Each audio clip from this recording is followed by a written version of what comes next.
అరే వీళ్ళెవరోళ్ళమ్మ గామెనే.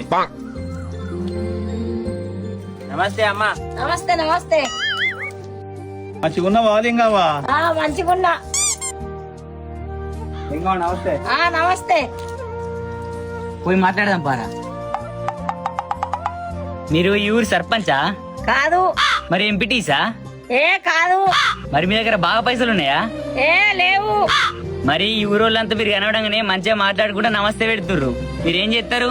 నేను మంత్రాలు చేస్తా, అందుకే నాకు నమస్తే పెట్టకుంటే నేను మంత్రాలు చేస్తా అని నాతోటి మంచిగా మాట్లాడుతూ. నమస్తే లింగవ్వ, ఎటువైనావు? నా బిడ్డను కూడా లవ్ చేస్తుంటాట. ఇప్పుడు ఆయనకు చేతబడి చేసేస్తాను. నేను అట్టిగా పోతలేను, నన్ను వడగట్టి పాడగట్టి నన్ను పాడల్లో వండబెట్టి